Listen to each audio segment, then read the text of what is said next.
All right, let's talk about campus placement season. It can feel like this huge, overwhelming solo race, right? A total maze of applications, interviews, and a whole lot of stress.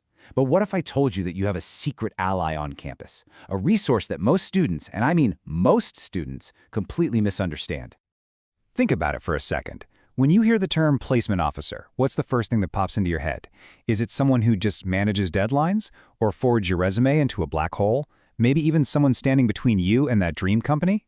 Yeah, that's a super common way to see it, but it's also incredibly limiting. And this is where we need to totally flip the script. You've got two mindsets here.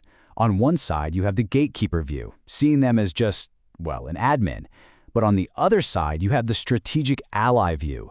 And trust me, this isn't just playing with words. It's a complete reframing of the relationship, turning it into a seriously powerful partnership. So here's the bottom line, the big takeaway.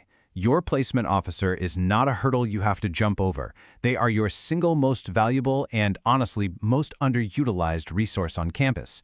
These people have the data, the industry connections, and the experience to be an absolute game changer for your job search. The real question is, are you using this resource the right way? And that's exactly what we're going to break down today. We're going to walk through a simple but really effective playbook to completely transform that relationship. And it all starts with building that alliance way before the first company even thinks about showing up on campus. The very first step is so simple. Just be visible. You do not want to be just another name on a massive spreadsheet.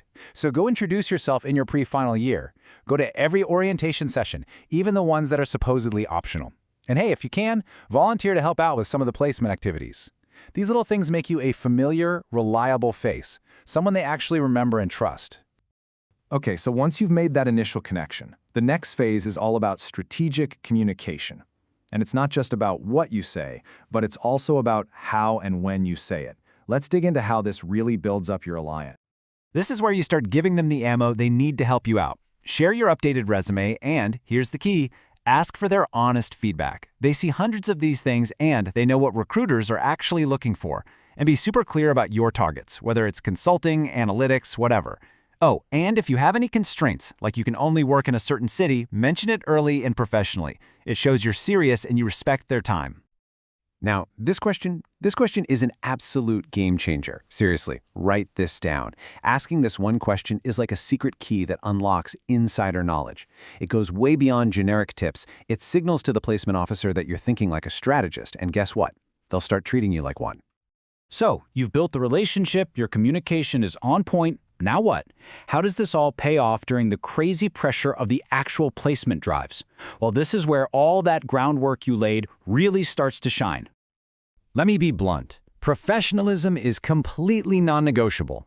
Every single interaction is an audition. Treat those mock interviews like they're the real deal, the final round. Never, ever miss a deadline. Follow the dress code. These might seem like small things, but they send a massive signal that says, this candidate is reliable, they're professional, and they're someone I can confidently recommend to any recruiter.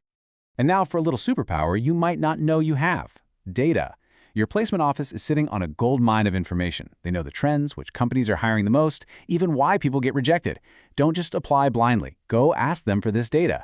Use it to shape your strategy, to focus your prep, and to have really smart conversations about where you're going to fit best.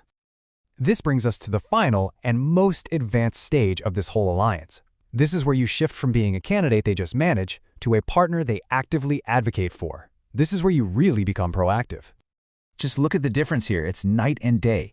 The passive student, they vanish after an interview, or maybe they just complain when something goes wrong.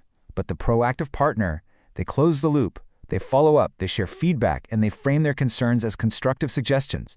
This makes you part of the solution. So which one are you going to be? So what does this look like in the real world? It's simple. After an interview, just drop them a quick email about how it went. That insight helps them guide the next student. And if you face a rejection, hey, it happens. Don't go into hiding. Go back to them and ask, based on what you know, what's one thing I could improve for the next opportunity? You're turning a setback into a strategic learning moment. So you see, by doing all of this, you've completely changed the game. Strategic ally isn't just a fancy title, it's an outcome. You've earned a trusted partner who, because of your consistent, proactive work, is now actively trying to sharpen your prep, boost your profile, and connect you with opportunities they might not tell everyone else about. And to make this all super concrete, here is your weekly game plan. Think of it as your alignment system. Monday is for logistics, check for new updates and deadlines. Wednesday is for building skills, like mock interviews. Friday is your dedicated check-in to share feedback. And the weekend is for you to reflect and prep. This simple little structure will keep that partnership strong and focused. So, the big takeaway here is this. You've got to shift your mindset. Don't just be a passive applicant going through the motions of a system. You need to become an active, strategic partner in your own success. Your placement officer is ready and willing to be your ally.